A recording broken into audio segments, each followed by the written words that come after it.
What if a quiet girl with a notebook full of forgotten songs was asked to sing in front of the whole school as a joke? But when she opened her mouth, the room didn't laugh. It cried. Stay with us for a story of music memory and the kind of courage that grows in silence. If stories like this touch your heart, don't forget to subscribe for more emotional journeys filled with hope, healing, and unexpected beauty. Now let's begin. Single Dad's Girl was asked to sing at school as a joke, but her voice left the whole room in tears. The snow hadn't started falling yet, but the sky already carried that heavy silence. Iowa towns knew too well the kind that warned you it was coming. Jack Turner pulled his truck into the cracked driveway of their small yellow house just past 5 p.m. Headlights dim against the gathering gray. The porch light flickered to life as he stepped out, boots crunching the dry gravel lunchbox in hand. Inside, he knew she'd be waiting. Lily. He paused at the door for a moment, brushing the snow dust from his shoulders. Then he opened it and stepped into warmth and cinnamon. She was curled up on the couch in her usual spot, small legs tucked under her, like a folded fawn, a pencil in her hand, and a battered composition notebook on her lap. The edges were worn frayed like it had been read 1,000 times. Because it had. "Hey, sweetheart," Jack said, softening at the sight. Lily looked up and gave him a smile, small, like always but real. "Hi, Dad." He set down his lunchbox, pulled off his coat, and ruffled her hair as he passed. She didn't flinch, but her fingers tightened around the pencil. That notebook was her talisman, her shield. Jack headed to the kitchen, the scent of slow-cooked apples meeting him at the door. The crock pot hummed softly on the counter. She'd done it again, started dinner without being asked. 11 years old and already reading recipes like survival manuals. "Smells good," he called. "It's supposed to be cobbler, but we're out of brown sugar." Jack opened the pantry and confirmed it with a quiet chuckle. "We'll make do." That's what Turners do best. Back in the living room, Lily was erasing something. Jack leaned against the doorway, watching her without speaking. She wasn't like the other kids, not loud, not bold. Her teachers always said she was quietly exceptional, though sometimes with a tone that made Jack wonder if they thought she was too quiet, too strange. It wasn't her fault. The notebook on her lap had once belonged to her mother. Jack's heart gave a dull twist. He hadn't opened that thing in years. But Lily, she carried it like a second heartbeat. "You working on a new poem?" he asked. She shook her head. "I'm learning the bridge." He blinked. The what? The bridge in Mom's song. "Winter's Light." She turned the notebook, slightly revealing a page filled with scribbled notes and hand-drawn music bars. "I think I know what she meant with the 7th chord. It's supposed to feel like the first snow. Not heavy, just soft." Jack tried to swallow the lump forming in his throat. "That's beautiful, kiddo." She shrugged. "It's her song, not mine." Before he could say more, a vibration buzzed from the coffee table, Lily's school tablet. She glanced at it, then turned the screen toward him. A group chat. Lots of emojis. Lots of capital letters. "Mr. Dunn said they're doing a winter festival. There'll be music and stuff. They asked me to sing." Jack furrowed his brow. "They asked you?" "Well, Chloe said I should." She smiled when she said it. That didn't sit right. Chloe was one of those girls, performative kindness, all bright teeth and backhanded compliments. Jack had met the type. Lived through them even. "You think she meant it?" "I think she wants to laugh," Lily said simply. Her voice didn't crack or shake. She wasn't looking for pity. She was just stating facts. Jack stepped forward, crouching beside her. "Lily, you don't have to do anything that makes you feel like a joke. Not for them, not for anybody. But what if I'm not a joke?" Her eyes found his big and serious. "What if I try and it matters?" And just like that, Jack was back in that hospital room 11 years ago, holding a newborn with dark lashes and the tiniest lungs. His wife, pale and tired, had whispered, "Promise me you'll never let her hide." At the time, he thought she meant from grief. Now he wondered if it meant from the world. "I think," Jack said carefully, "that if you want to sing, really want to, we make sure they hear you for real. Not through a busted mic in a gym with bad lighting. We make it count." Lily looked down at her lap. "You still have the old PA system in the garage?" "I do." She closed the notebook. "Then I'll do it." And just like that, it was settled. But later that night, long after Lily had gone to bed, Jack sat alone in the kitchen, the notebook open in front of him. The handwriting on the pages was unmistakable, his wife's slanted and elegant, with little hearts dotting every I. There was a line in the corner of one song, "If I don't get to sing it, maybe someone will find it and feel less alone." Jack traced the words with a calloused finger. The notebook wasn't just a memory, it was a voice waiting to be heard. And maybe his daughter was ready to sing it. The next morning, the sky had finally broken open. Snow fell in hushed spirals outside Lily's bedroom window, blanketing the town in a kind of fragile quiet she always found comforting. From her bed, she could hear her dad in the kitchen humming a few off-key lines of Johnny Cash while frying eggs. It was his way of reminding the house that life went on, even in the cold. She sat up slowly, notebook clutched to her chest as if it had spoken to her in her dreams. Maybe it had. The melody of winter's light still echoed in her head, winding through the verses like a secret thread, familiar, aching, unfinished. She wasn't sure if it was her mother's voice she heard in it, or her own trying to find the shape of something bigger than words. Downstairs, Jack was plating breakfast when she slid into her chair. "Morning, superstar," he said with a crooked grin. She offered a faint smile, then unwrapped the notebook and set it on the table. "Can I borrow the old keyboard in the garage?" Jack blinked. "You mean the one that only plays if you hit it just right?" She nodded. "I want to figure out the chords, not just read them." He looked at her for a moment, then nodded. "You'll need gloves. Garage is basically Antarctica right now." They ate in easy silence, snow whispering against the windows. When they finished, Jack dug the keyboard out from behind a tower of paint cans and worn-out Christmas decorations.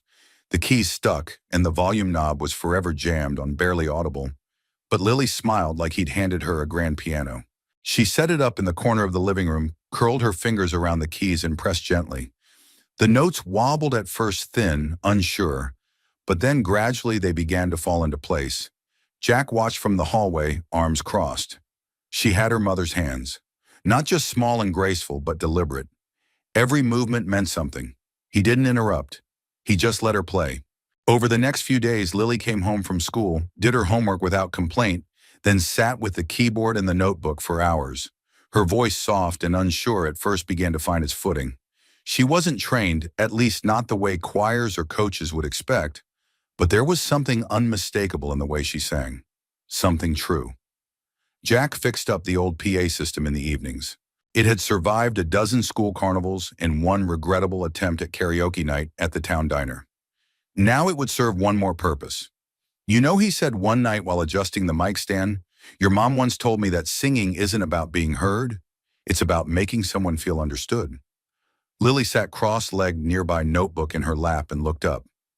"Did she sing a lot before I was born?" "All the time," Jack said, smiling at the memory. "In the kitchen, in the car, to herself, to you when you were a baby. She used to say the world was less scary when it had a melody." Lily's eyes dropped to the page. "I don't remember her voice." "You will," he said gently. "Maybe not like I do. But in here," he tapped his chest, "you'll know it." The next day at school, things shifted. When Lily walked into the music room for rehearsal, a few kids turned and whispered. Chloe, blonde ponytail, 2 white sneakers, and a smile like a knife waved. "Lily, ready for your big debut," she called, tone too sweet. Lily hesitated at the door. Ms. Ellery, the school's music teacher, stood at the piano, arms folded. She was a tall woman with short gray hair and eyes like polished stone. She'd never smiled at Lily, never frowned either. Just observed. "Come in," she said. Lily sat down quietly while the other kids laughed and chattered. Chloe shot her another look, a smirk this time, but Lily didn't react. She opened the notebook, stared at the music. She could do this. The rehearsal dragged on. Other students sang pop covers or holiday medleys, all energy and show. When it was Lily's turn, the room dipped into a hush, half anticipation, half something sharper. She stood, walked to the microphone, and adjusted it with hands that trembled just a little. "Whenever you're ready," Ms. Ellery said, voice neutral. Lily opened her notebook, took a breath. The first notes came out breathy. She faltered, started again. This time the melody wrapped around her like a scarf. She closed her eyes and let the words guide her. "When winter falls in silent snow, I'll leave my light where you can go." It wasn't perfect. Her pitch wavered. A note cracked. But there was something in it, a rawness, a need. Even the kids who had planned to laugh didn't.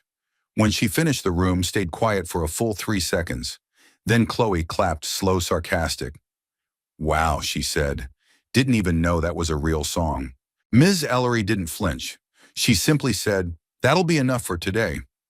Lily sat down without expression, but her fingers trembled as they held the notebook. Later, as she left the classroom, Ms. Ellery called out Lily. She turned. "You have a voice," the teacher said. "Don't let other people decide what it's for." Lily blinked. It was the first time she'd ever heard anything like approval in that voice. Outside, Jack waited in the truck. When Lily climbed in, he didn't ask how it went. He simply passed her a thermos of hot cocoa and said, "You want to rehearse tonight?" She looked out the window at the quiet snowfall, then back at him. "Yes," she said. "But this time, let's turn the volume up." The Turner house had always been quiet, but that week it sang. Not loudly, not the kind of singing that came through radio speakers or church choirs, but in a quieter, deeper way. Jack would hear it in the mornings while shoveling snow from the driveway. Lily, alone in the living room, softly repeating the bridge to Winter's Light. He didn't interrupt. He just stood outside, breath fogging, in the cold, listening to a voice finding its way out of silence. At school, though, the world was less forgiving. Rumors traveled fast in small-town middle schools. By Wednesday, everyone seemed to know Lily was singing in the Winter Festival, and no one could agree whether it was because she had talent or because Chloe and her clique had dared her to. In the hallways, some students gave Lily half smiles tinged with mockery. Others kept their distance, not wanting to be associated with the quiet girl who thought she could sing. But Lily didn't flinch. She carried her notebook close to her chest like armor, and walked with a kind of silent dignity that made Jack, watching from his truck at pickup, feel both proud and powerless. On Thursday afternoon, the last rehearsal before the weekend's festival, Ms. Ellery stood beside the piano in the auditorium, her arms folded as always, eyes scanning the small group of performers seated in the first row of the auditorium. "Lily," she said without preamble, "you're up." Lily rose, walking steadily toward the mic. The stage was colder than she'd expected, and the light coming through the auditorium's high windows made her feel exposed, as if every eye could see straight through her. She opened the notebook. Her fingers trembled just slightly as she placed it on the stand. "Sing the whole piece this time," Miss Ellery said. "Don't stop no matter what happens." Lily nodded. She took a deep breath and began. "When winter falls in silent snow, I'll leave my light where you can go." The words were softer than they'd been at home. Her voice was clear but restrained, the way a candle flickers in a room too large. Still, she made it through the first verse and into the chorus, her confidence growing with each line. "I'll keep it burning on the sill. A promise made, a promise still." Then came the bridge, the hardest part. She hesitated. In her notebook, her mother had written something next to that section. "Don't just sing it, breathe it." Lily swallowed, closed her eyes, and tried again. Her voice cracked barely, but she finished. When she opened her eyes, Miss Ellery was still watching, her expression unreadable. Lily stepped back from the mic, breath shallow. "Thank you," Miss Ellery said, then turned to address the room. Next. No applause, no nod, no comment. Lily returned to her seat, face blank, but inside something had shifted. Not from the singing, but from what hadn't been said.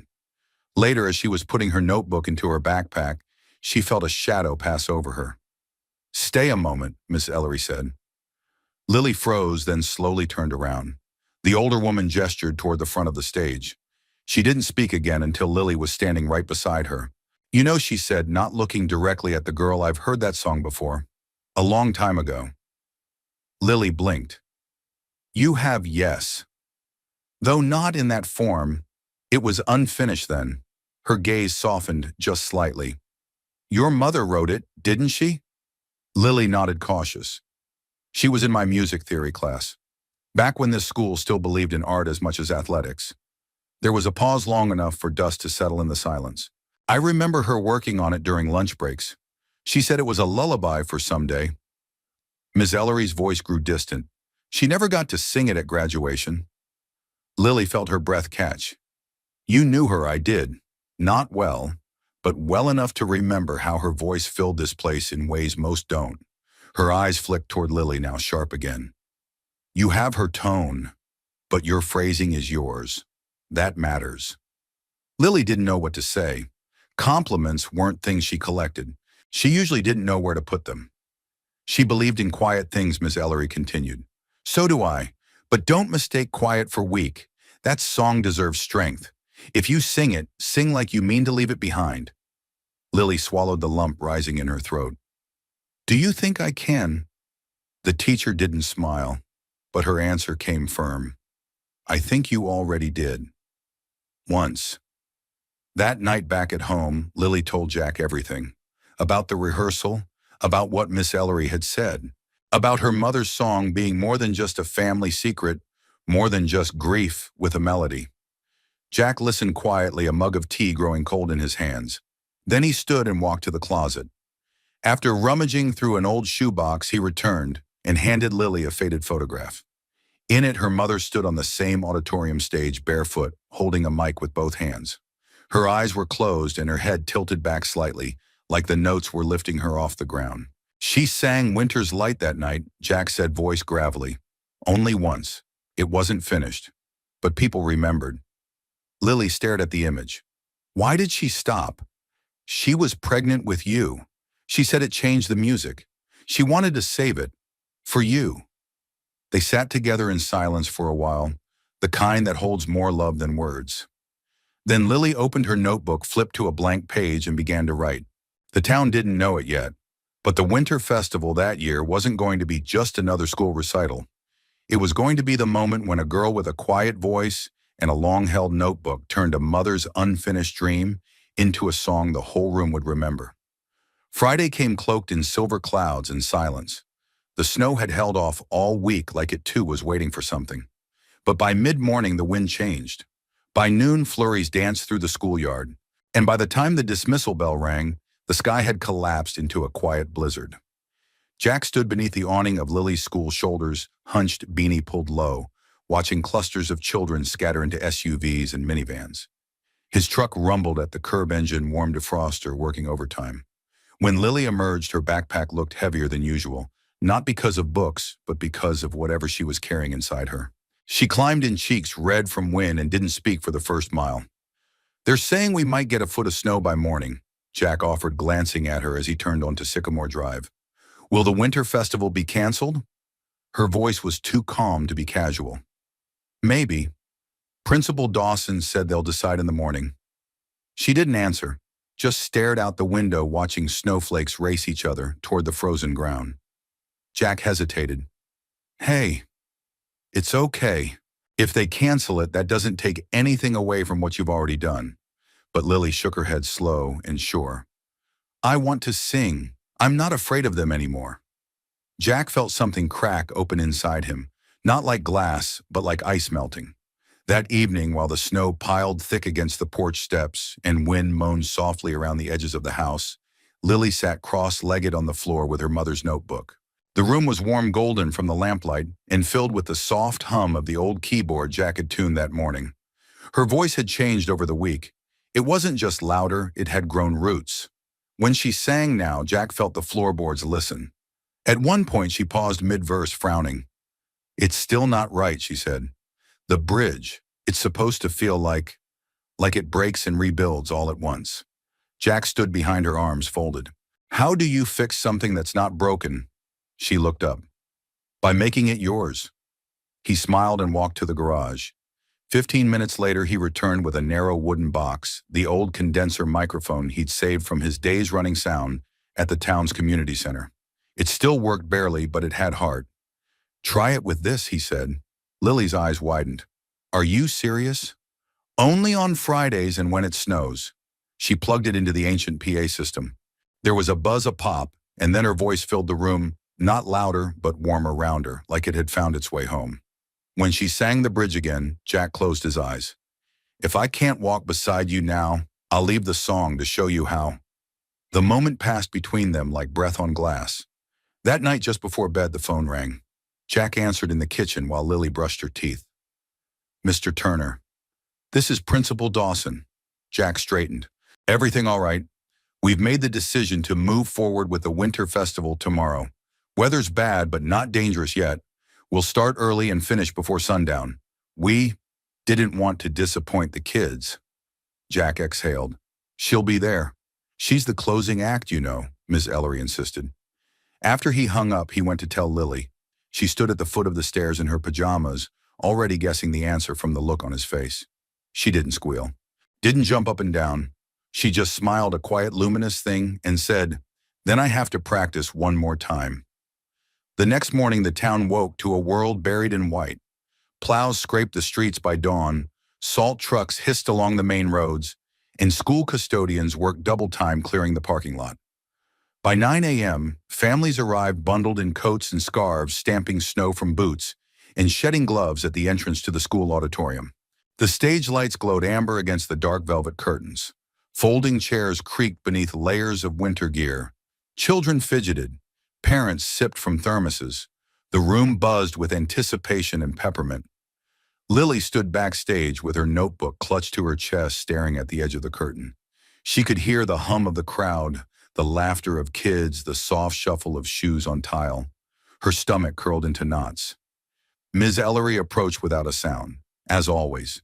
"You're on in 20 minutes, she said. Lily nodded, throat dry.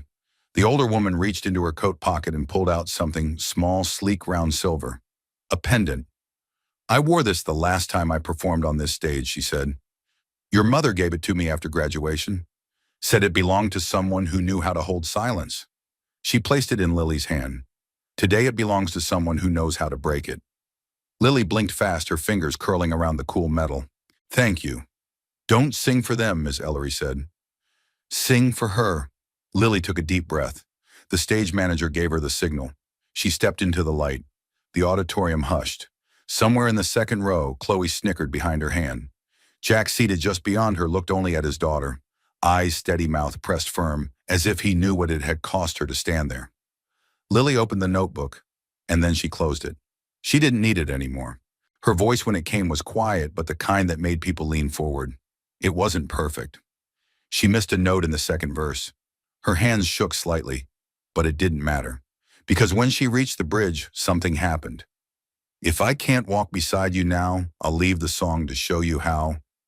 The crowd didn't move. Not a cough, not a rustle, just breath and stillness. When she finished, there was a heartbeat of silence. Then the room erupted, not polite applause, but the kind that rose from somewhere real. Ms. Ellery stood at the back, eyes glistening. Jack had tears in his beard. And Lily. She stood under the lights, holding nothing but that pendant and her own voice. The song had found its way home. By the time Lily stepped off the stage, her knees were trembling. Not from fear, at least, not anymore, but from something deeper, something she couldn't name. The kind of trembling that comes after you've carried something heavy a very long way and finally set it down. The applause still echoed behind her as the next act took the stage, a cheerful fifth-grade class singing Jingle Bell Rock in slightly off-key unison. But Lily heard none of it. She stood in the shadowed wings, catching her breath, her mother's pendant still warm in her hand. Jack met her backstage a minute later. He didn't say anything at first, he just opened his arms. She stepped into them without hesitation. "I'm proud of you," he whispered against her hair. "More than you'll ever know." Lily didn't answer. She didn't have to. Her silence said everything. They sat together in the back row after that, huddled close in their coats, watching the rest of the festival unfold. There were recitals, a tap dance routine that nearly turned into a pile-up, and even a surprise solo from Principal Dawson, who played the kazoo with more enthusiasm than talent. But the real moment had already happened. Still, not everyone had moved on. In the far corner of the auditorium, seated alone near the exit, a woman with dark eyes and a soft beige coat sat frozen in place. She hadn't applauded. She hadn't moved since Lily sang. Ms. Ellery saw her from the stage and felt her breath hitch. After the festival ended, while families gathered in the hallway with cookies and paper cups of cider, Ms. Ellery made her way through the crowd, her cane tapping softly on the linoleum. She approached the woman in beige slowly, carefully, as if she were a ghost that might disappear if startled. "You came," Ms. Ellery said. The woman looked up, her eyes shining with tears. "I almost didn't." "You stayed in the back," Miss Ellery noted, not unkindly. "I didn't think I had the right to do more." "She sang your song, Marin." The woman closed her eyes. "It wasn't mine. Not anymore." "Not since." She made it hers, Miss Ellery said gently. But she carries your voice and your courage. Marin nodded once. Then her gaze drifted toward the hallway where Lily and Jack stood surrounded by well-wishers. She doesn't know me, Marin whispered. She knows your words. The teacher laid a hand on Marin's shoulder. Come, speak to Jack if not to her. But Marin shook her head. Not yet. I just needed to hear it. One last time. She rose slowly, wrapped her coat tighter, and slipped out the side door into the snow. Miss Ellery stood watching after her, snow swirling against the glass behind her like whispers. She didn't call out. She didn't follow. She simply turned and walked toward Jack. He was speaking to a group of parents, half smiling, uncomfortable as always in crowds. But when Miss Ellery stepped beside him, he straightened. She was here, she said simply. Jack stiffened. Marin, Miss Ellery nodded. She stayed in the back. Didn't speak to Lily. Didn't speak to me. She didn't need to, Miss Ellery replied. She came to listen. Jack looked down, jaw clenched. His hand gripped the paper cup of cider, too tightly denting the rim. Why now, he muttered. After all these years. Why now? Because grief has its own calendar, she said. And sometimes it takes a child's voice to reset the clock. Jack stared across the room at Lily, who was now laughing softly with a girl from her class, one who used to ignore her. The notebook for once was tucked away in her backpack. She was just a kid again, a little braver, a little lighter. She's stronger than both of us, Jack murmured. She's what happens when love is given room to breathe, Ms. Ellery said, then looked him in the eye. You gave her that, and Marin. She gave her the rest. Jack nodded slowly. The anger he'd carried for years like a coiled wire in his chest loosened just a little. As the crowd began to thin and families filtered out into the snow, Ms. Ellery stepped up to the small makeshift stage and tapped the mic gently. The feedback squealed slightly. Before you go, she said to the room, I'd like to thank each of you for being here, not just to witness the performances, but to recognize something more important than notes or costumes or applause. The room stilled. Today a song was sung that was never meant to be forgotten. And it wasn't perfect, but it was brave. It was real, and it reminded us that the quietest voices sometimes carry the greatest truths. Lily looked up, eyes wide. Miss Ellery smiled. To those who carry the light forward, thank you. The audience clapped gently, not out of habit, but from somewhere sincere. Later, as Jack and Lily walked home, because they chose to walk, even in the cold, Lily looked up at her father. Was she there? Jack paused. Then he said carefully, she was. Lily didn't ask more, just reached for his hand. They walked in silence, boots crunching in fresh snow, two shadows long behind them in the winter light. And in Lily's coat pocket, her mother's pendant pressed against her palm like a heartbeat. The song wasn't over. It had only just begun. The wind had eased by morning, leaving behind a clean, sparkling quiet. The snow clung to rooftops like icing, and every tree along Main Street stood dressed in white. The world looked soft still, but beneath that stillness, something had shifted. Jack noticed it first. He was on the front porch with a mug of coffee, watching Lily scoop bird seed into a tray beneath the maple tree. She was humming to herself, absent-minded content. For the first time in a long time, her voice wasn't wrapped in hesitation. It just was, like air. Jack hadn't told her everything. Not yet. He didn't know how. All night he'd lain awake staring at the ceiling, replaying what Miss Ellery had said, that Marin had come, that she'd heard the song, and left. It should have made him angry again, but it didn't. It made him tired. Later that day, while Lily worked on homework at the kitchen table, Jack drove into town. The snowplows had already cleared most roads, but the sidewalks were still half buried. So he parked near the post office and walked the last block to the old bookstore tucked behind the church. The brass bell above the door jingled as he entered. The store hadn't changed in years. Same dusty shelves, same overstuffed armchair by the fireplace, same woman behind the counter, Laura, who'd run it for 2 decades and remembered every customer by name, even if they only came in once a year. Jack nodded a greeting. Is she still renting the upstairs apartment? Laura raised an eyebrow. She left early this morning. Did she say where she was going? She didn't. Just paid cash and asked me to leave the key for the next tenant. Laura studied him a moment. You okay, Jack? He hesitated, then nodded. Just trying to understand something. Laura softened. She watched the whole performance, didn't blink once. He wasn't surprised. Not really. But hearing it confirmed left a strange ache in his chest. Back home, Lily was curled up with the notebook again, flipping pages with care. She looked up when he entered. "Was that your old mic they used at the festival?" she asked. Jack nodded. "Yeah, still worked, huh? It made everything feel bigger, like the words had somewhere to go." He sat beside her at the table. "Can I ask you something?" She shrugged. "Sure. When you sing it, the song, what do you feel?" Lily didn't answer right away. She tapped her pencil against the table, then looked at him. "Like I'm not alone." Jack swallowed. "That's exactly how your mom wrote it." Lily tilted her head. "Dad? Yeah, do you think she hears it?" He paused, then answered honestly. "I think some songs go farther than we can imagine. I think maybe they reach the people who need them most." Lily smiled faintly. "Even if they're not ready to come back yet." Jack looked at her sharply. "What do you mean?" She didn't meet his eyes. "I saw her." He blinked. "You saw who in the auditorium?" "After I sang." She was sitting near the exit. Beige coat, dark hair. She looked like me. Or maybe I looked like her. Jack's breath caught. "I thought I was imagining it," Lily said. "But then I saw her crying, and then she left." Jack leaned forward. "Why didn't you say something?" "Because I didn't want to scare her away." His heart twisted. "Sweetheart, that wasn't your job." "She should have." "It's okay," Lily interrupted gently. "If she was there, it means she heard it.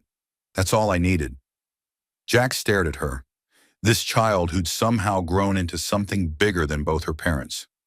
That evening, after Lily went to bed, Jack found himself standing in the garage holding the box of old recordings he hadn't opened in years.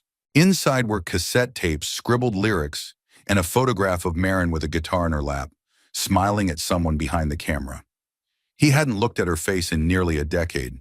Now it stared back at him like time had never passed. He sat down, plugged the ancient tape deck into the wall, and hit play. Marin's voice crackled through the speaker, clear, unguarded, unedited. "If I don't get to sing it, maybe someone will find it and feel less alone." Jack closed his eyes. She had known, even then. The next day, he drove to the bookstore one more time. Laura handed him a small envelope. "She left this," she said. "Didn't say for who, but I think you'll know." He took it without speaking, walked back to the truck, and sat behind the wheel staring at the sealed flap.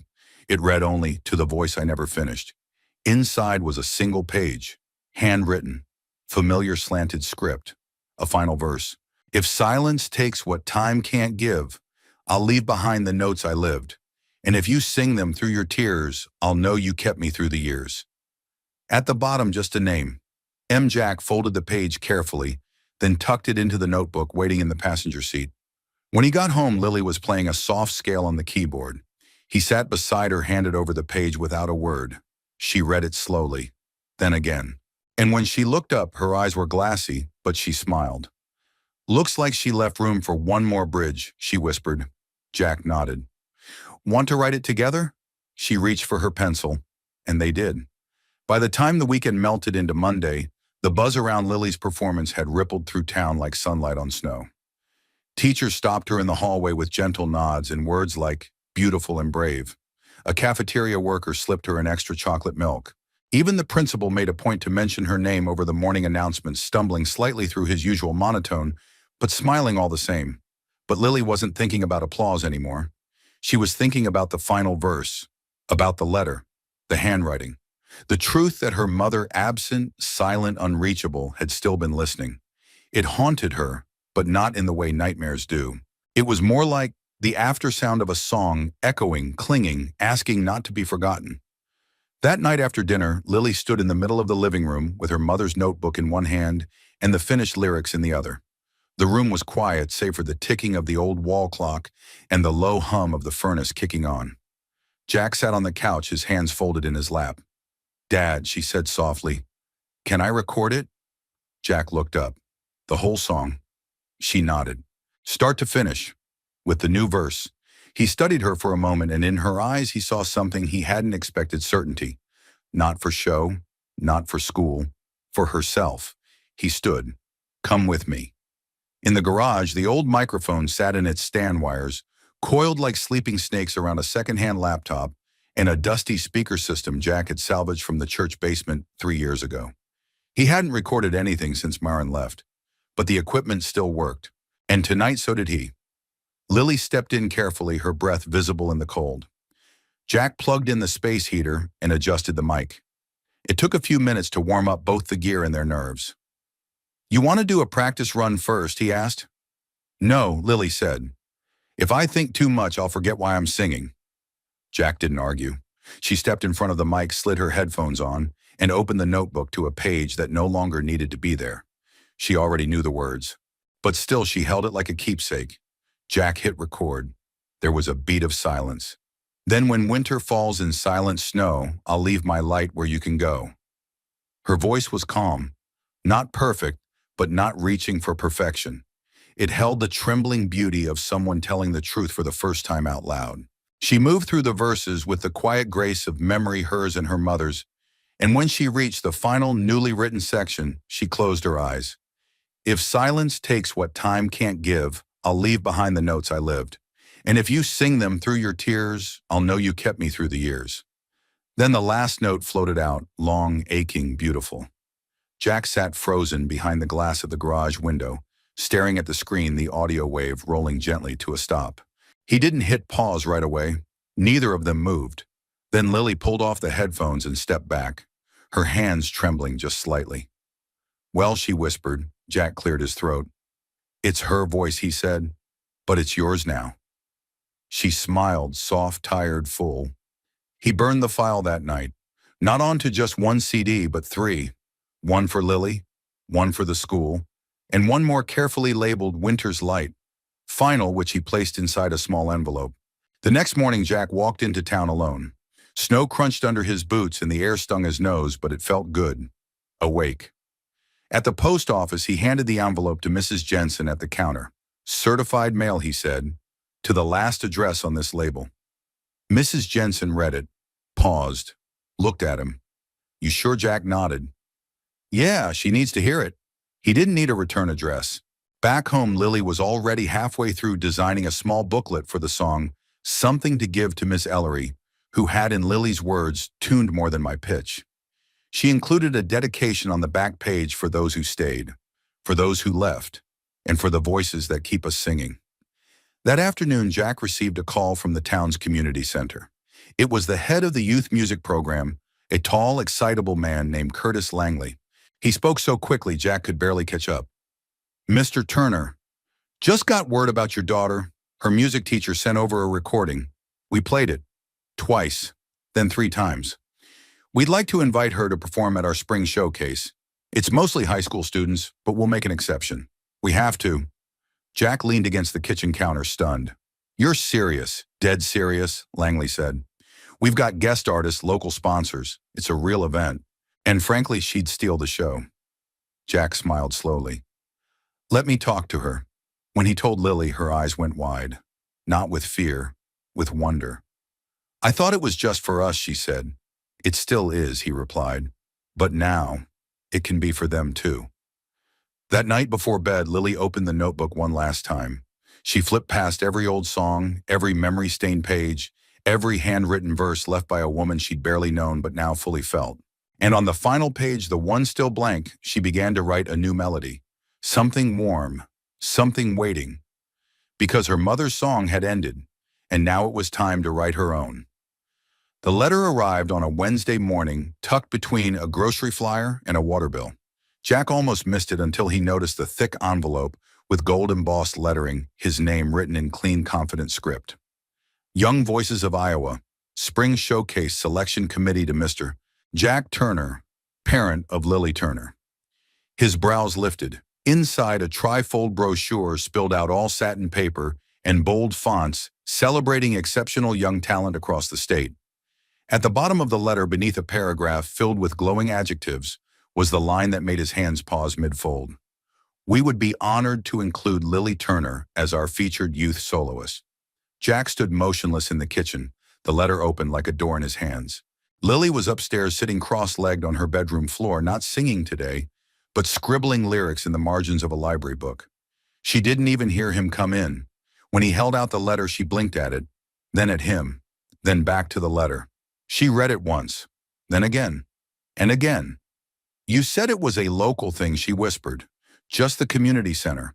It was, Jack said, voice low. But Ms. Ellery sent the recording further. To the state. He nodded. Without asking me. Lily looked down at the brochure, its golden stars and bright stage lights. Her fingers tightened. They want me to sing in Des Moines in front of a full house, accompanied by a professional pianist. Full production. She didn't smile. She didn't cry. She sat very, very still. I don't think I can, she said quietly. Jack crouched in front of her, voice gentle. Why not? Lily's gaze fell to the floor. It's not mine, not really. Mom wrote most of it. The words, the melody. People liked it because it was hers. That's not true. Yes, it is. It's her song. I just finished it. Jack waited a moment, letting the silence settle before he answered. Lily, he said, do you remember the old tree behind the church? She nodded. The one with the bell tied to the lowest branch. Your mom and I carved our initials in that tree when we were 17. Every spring someone paints over the bark to keep it from rotting. And every year the tree grows, and the paint flakes off, but the initials are still there. You can't erase something that deep. You can only grow around it. He reached out gently, placing a hand on hers. She planted the roots. But what's growing now? That's all you. Lily stared at the invitation for a long time. Finally, she folded it carefully and slid it back into the envelope. I need to think about it, she said. Jack nodded. Of course. She didn't mention it again that day, or the next, but something shifted. That Saturday, while Jack was repairing a neighbor's furnace, Lily biked to the community center alone. She stood outside the building for a full 15 minutes before walking in. Curtis Langley was there, tuning an old upright piano in the side room. When he saw her, his smile lit up his whole face. Lily Turner, he beamed. The girl with the song that's had half the staff crying all week. She flushed. I just wanted to see the stage. He gestured dramatically. Be my guest. It wasn't fancy, just a wooden riser and a few mounted lights, but it felt bigger than anything she'd stood on before. Lily walked to the center, stood still, and imagined the room full faces. Lights breathless waiting. She felt the familiar twinge of fear, but alongside it something else. Readiness. That night at dinner, she slid the envelope across the table. I'll do it. Jack looked up from his plate. I want to sing, she said, but not just Winter's Light. I want to write something new. Just mine. Jack leaned back slowly, taking in the words. Then he smiled. Then we'll make it happen. Over the next 2 weeks, the house transformed into a quiet flurry of creation. Sheets of lyrics covered the coffee table. Post-it notes appeared on bathroom mirrors with phrases like bridge, docs, hope, and add soft chord under third verse. And every night Lily sat at the keyboard and explored. She didn't try to sound like anyone. She didn't mimic recordings. She just listened to herself, to her feelings, to what hadn't yet been said. Jack offered advice only when asked. He knew when to stay out of the way. One evening she called to him from the living room. Can you listen? He sat on the couch. She cleared her throat. This is the new one, she said. It's called Open Window. Then she played. The first verse was gentle, almost spoken. The melody didn't reach for grandeur. It settled into something quiet and true. The chorus, though, lifted, like wind catching a kite. If you're out there and afraid, I've left the window open wide. There's a song upon the sill and a light you left inside. When she finished, Jack didn't clap. He didn't need to. He just said, that's yours. And it was. Not borrowed, not completed, not inherited. Hers. That night, Lily slipped the old notebook into her desk drawer, gently closed it, and turned to a blank journal. A new voice, a new song, and for the first time, a beginning all her own. The town thawed slowly, reluctantly, as February leaned toward spring. The snowdrifts along Main Street began to recede, revealing sidewalks again. Slush puddles gathered at every curb, and sunlight lingered just a little longer each evening. With it came a renewed sense of movement. Kids played outside in rubber boots. Neighbors reappeared on porches with mugs of tea, and life creaked open like a door unstuck. Lily's days changed too. Instead of slipping quietly out of school and biking straight home, She began staying late in the music room, sometimes with Miss Ellery, sometimes alone. She no longer kept her lyrics hidden in the old notebook. Now she carried a fresh one, its pages clean, and already curling with use. She had started wearing her mother's pendant too, not tucked away but visible, resting just beneath her collarbone like a silent promise. One afternoon, Ms. Ellery found her at the piano bench, head bowed, playing the chorus of Open Window in slow, deliberate rhythm. "You've added a counter melody," the teacher said, stepping in quietly. Lily nodded without turning. It felt empty before. Miss Ellery stood beside her, folding her arms. "You're not afraid of space anymore." Lily glanced up. "Was I before you used to hide between notes? Now you let them breathe." The praise landed gently like a leaf falling in still water. Lily let it soak in. Ms. Ellery leaned on her cane, then added, "There's something else I want you to consider." Lily blinked. The community center Ellery continued. "Curtis Langley is offering weekend mentorships for young composers. He's creating a program sponsored by the city so kids who can't afford private lessons still have access to real training." Lily straightened. "You think I could help? I think you're exactly the kind of voice other kids need to hear." Lily looked down at the piano keys. "I don't know how to teach." Miss Ellery's lips curved faintly. "You don't have to. Just share." By that weekend, Lily found herself sitting in a folding chair at the community center, beside 3 other teens and a 6-year-old named Sam, who kept trying to turn the keyboard into a drum set. Curtis Langley paced in front of them like an overexcited ringmaster. "Okay, team," he beamed. "Today's goal, find a story in sound. Don't think about being correct. Think about being honest." Lily hesitated at first, fingers hovering above the keys. Then she remembered her father's words. She planted the roots. "What's growing now? That's you." So she pressed the first note, a simple G, then an E minor, then a suspended fourth that lingered in the air longer than she expected. She didn't speak. She let the chords speak for her.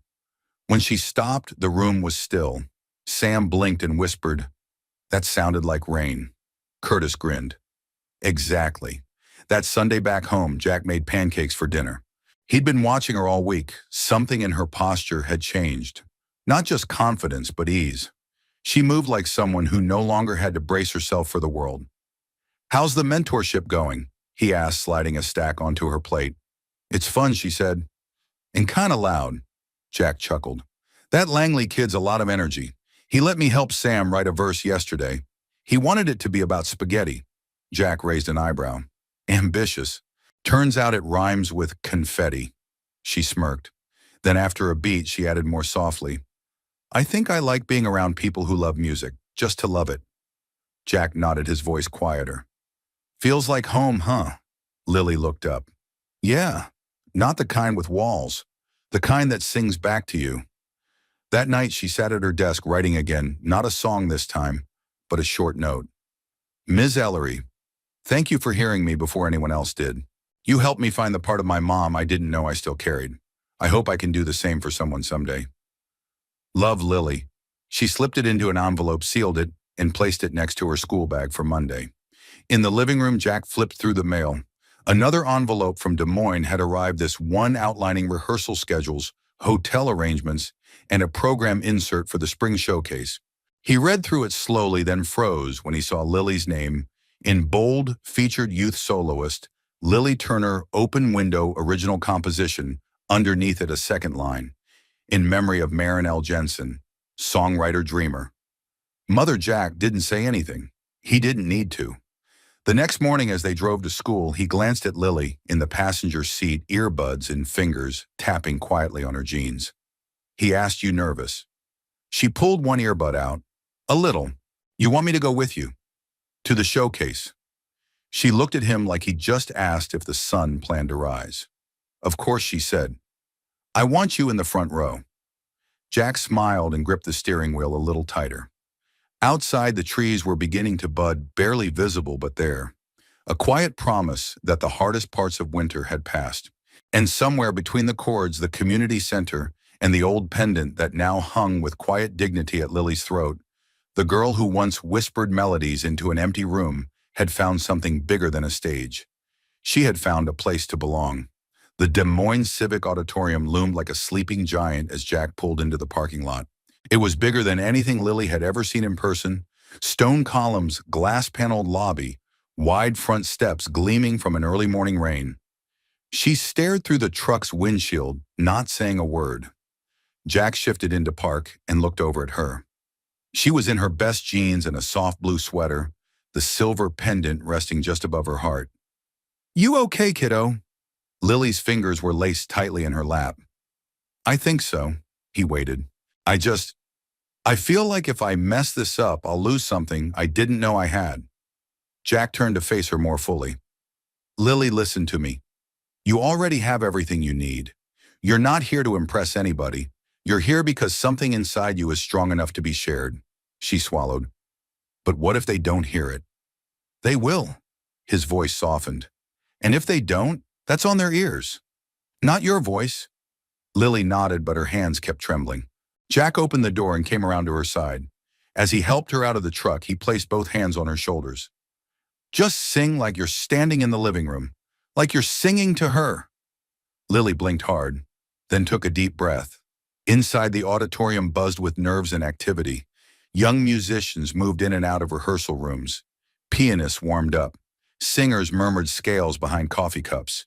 Jack signed Lily in while she stood near a row of chairs watching a tall girl rehearse her aria with eyes closed, one hand raised like she was summoning the sky. A woman in a headset and clipboard approached. "Lily Turner." "Yes," Lily said, voice steady. "We'll have you run your sound check in 20 minutes. You'll be number 8 in the lineup. Here's your pass. You need anything, I'm Dana." She gave Lily a reassuring smile before disappearing behind a curtain. Lily sat notebook in hand, not the old one, but the new one, the one she'd started after finishing Winter's Light. She flipped through pages filled with verses, doodles, half-formed ideas. She stopped on the song she'd chosen to perform. "Open Window." Outside, the rain started again. When her name was called, she stepped into the wings of the stage. The lights were down, but even in the dimness, she could feel the vastness of the room. Hundreds of empty seats waiting. Dana met her at the edge of the stage. "When you're ready, sweetie." Lily stepped out. Her boots sounded too loud against the hardwood floor. A single mic stood at center stage. A pianist, Mr. Hewitt, a soft-spoken man with wild eyebrows, waited at the baby grand. She looked into the darkness beyond the lights and imagined Jack sitting somewhere in that sea of seats. She imagined her mother, too, maybe just beyond reach, maybe closer than she'd ever know. Then she nodded at the pianist. The intro began, gentle chords, slow and steady. Lily stepped to the mic. "If you're out there and afraid I've left the window open wide." Her voice was breathy at first, the nerves evident in the way her fingers curled around the mic stand. But by the second line, something inside her shifted. She wasn't thinking about being judged anymore. She wasn't trying to remember the words. They were already inside her. "There's a song upon the sill and a light you left inside." She let the pauses stretch naturally. Let the melody rise and fall like it did when she first wrote it in her bedroom, late at night, heart full and unsure. The stage faded. The seats disappeared. There was only the song. When she reached the final chorus, her voice opened. "If you listen through the dark, you will hear me in the air." The last note lingered soft and steady. Silence. Then slow applause from the panel of judges seated near the front. Polite, professional. But Jack, watching from behind the side curtain, knew better. They'd been moved. Lily stepped back from the mic, nodded a quiet thank you to the pianist, and walked off stage. As soon as she crossed the wings, her shoulders sagged with relief. Jack was there in 2 strides, pulling her into a hug before she could say a word. "You were incredible," he murmured. "I was shaking," she said into his chest. "I know," he said. "I could see it, but I didn't stop." "No, sweetheart, you didn't." Later, they sat in the lobby waiting for results, sipping hot chocolate from the concession stand. Kids came and went, chatting about auditions, trade schools, scholarships. Lily listened quietly. Finally, Dana reappeared, clipboard in hand. "Lily Turner." She stood. "Judges would like to speak with you." Jack gave her an encouraging squeeze on the shoulder as she walked across the room. Inside the panel room, 3 people sat behind a long table, an older woman in a red scarf, a bearded man with wireframe glasses, and a tall, sharp-eyed woman with a conductor's baton in her hair. The woman in the scarf spoke first. "Lily, your song was beautiful, evocative, honest." "Thank you," Lily said, voice small. "We've heard a lot of technically perfect pieces today," the tall woman said, "but yours had soul and courage. You didn't just sing, you told us something." The man in glasses nodded. "We'd like to offer you a position as a guest performer in our April program. Not just the youth showcase, the full performance series." Lily's eyes widened. "But I'm only 12. "Yes," the woman said, "and very rarely that's exactly old enough." She left the room 10 minutes later in a daze. When she told Jack, he whooped loud enough that 2 volunteers startled and 1 pianist dropped her sheet music. Lily blushed, laughing in spite of herself. That night on the drive home, Jack asked her how she felt. She looked out the window. The sky had cleared.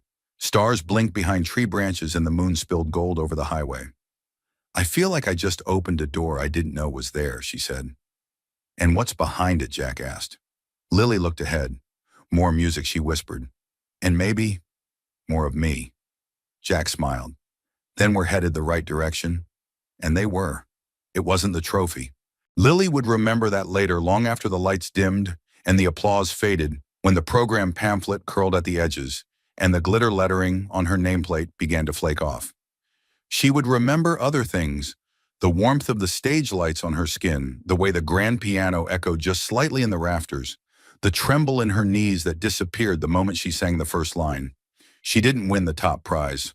That went to a boy from Cedar Rapids who played cello like he'd been born with a bow in his hand.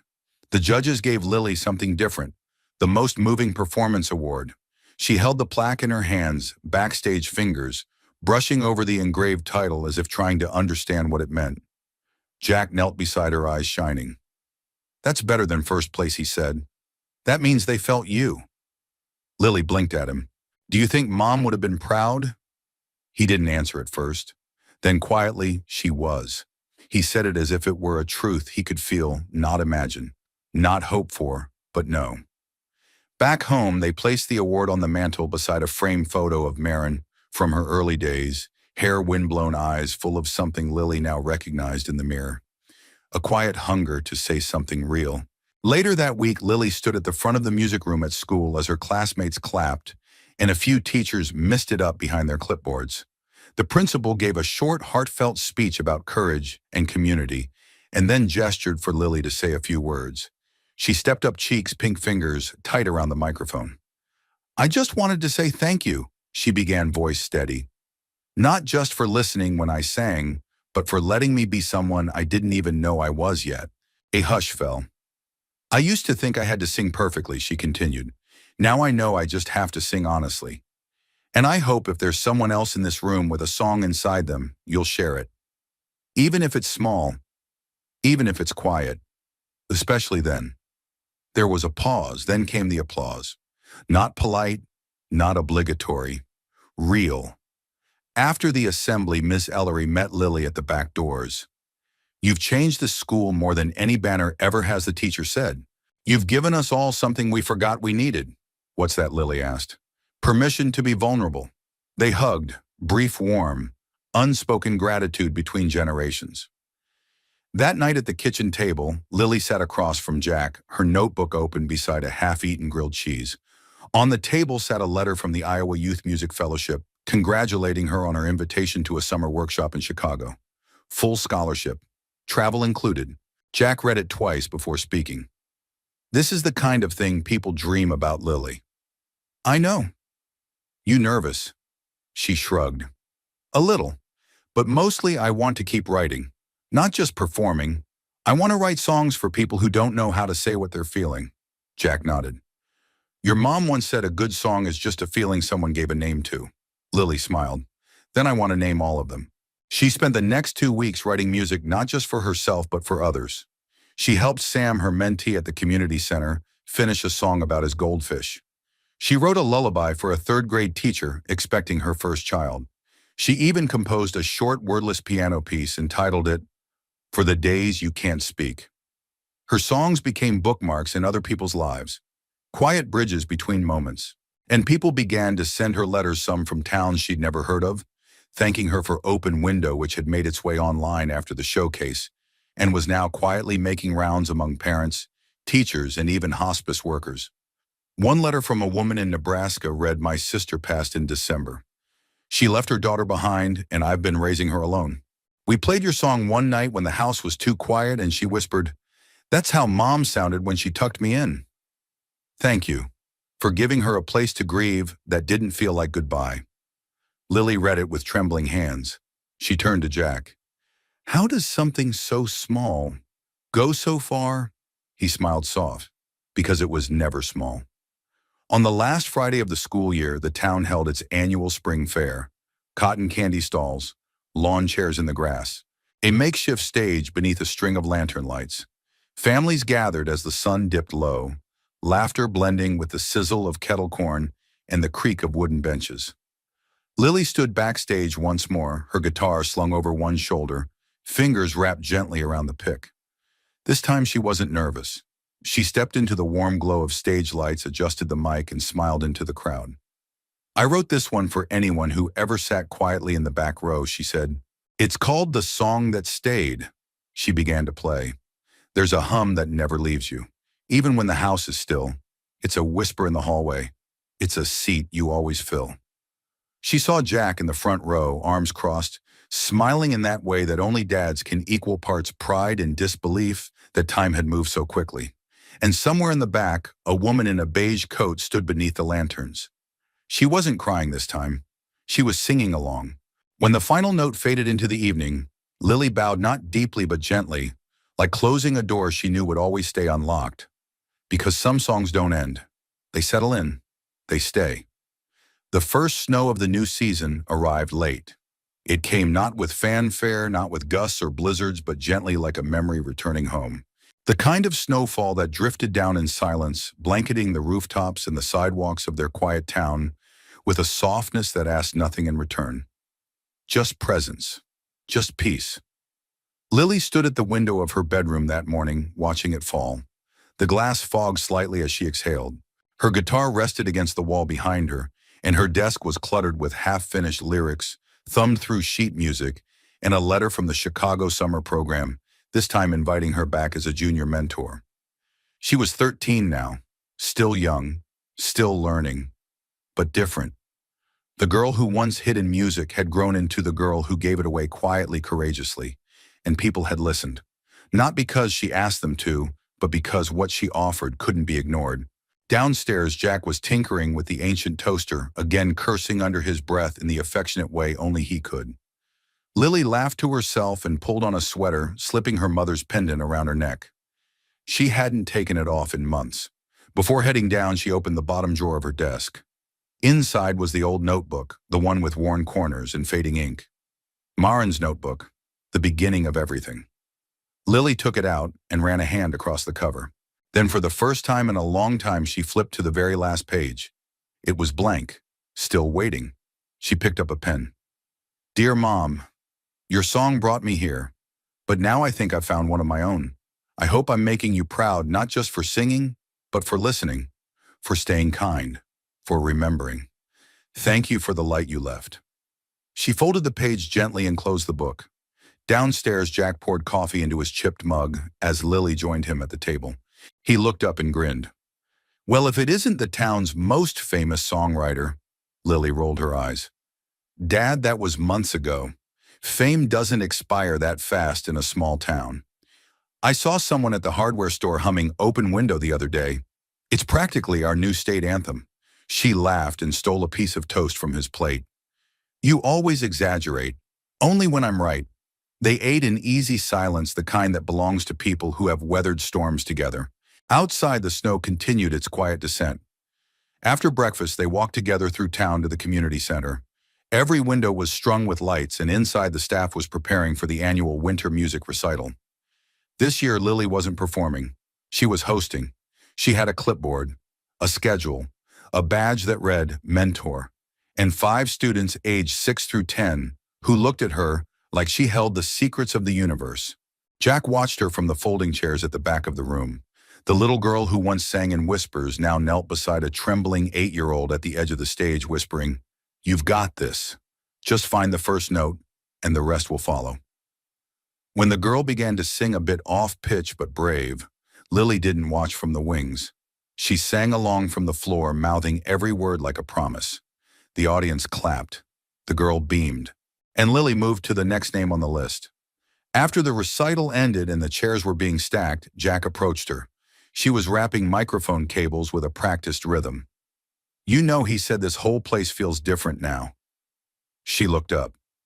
"How do you mean it used to be a building where people performed? Now it feels like a place where people grow." Lily smiled, maybe because someone finally left the window open.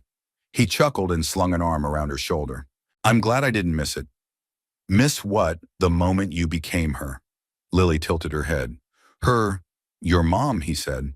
"But also, more than her, yourself. Someone who took what was unfinished and turned it into a beginning."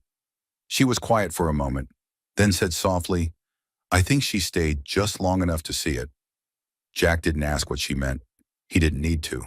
They both knew about the woman who'd stood in the back row, who had left without a word, then returned with a verse, a whisper, a gesture of love stitched with silence.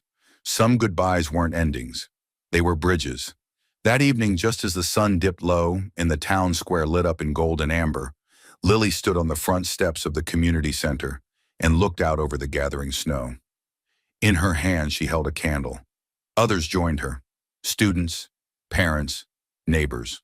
A song drifted through the crowd, one she hadn't written but had made her own. "I'll keep it burning on the sill." A promise made a promise still. As the final note faded, Lily turned to Jack and whispered, "That song, it stayed." He nodded, "Because it belonged here." She looked around at the people, at the snow, at the life that had built itself quietly around her. "No," she said, "because it belonged to everyone." And in that moment, with the candlelight dancing on their faces and the winter world hushed around them, it didn't matter where the music had started. It mattered that it was still being sung, that it would keep being sung, because kindness, like song, doesn't end with the final note. It echoes, it lingers, it stays. We'd love to know where you're watching from. Tell us in the comments below and share what part of Lily's story touched your heart the most. If you haven't already, don't forget to subscribe for more inspiring stories that celebrate kindness, second chances, and the quiet strength we all carry inside. Thank you so much for spending your time with us. We're truly grateful to have you here. Until next time, stay kind and keep the light burning.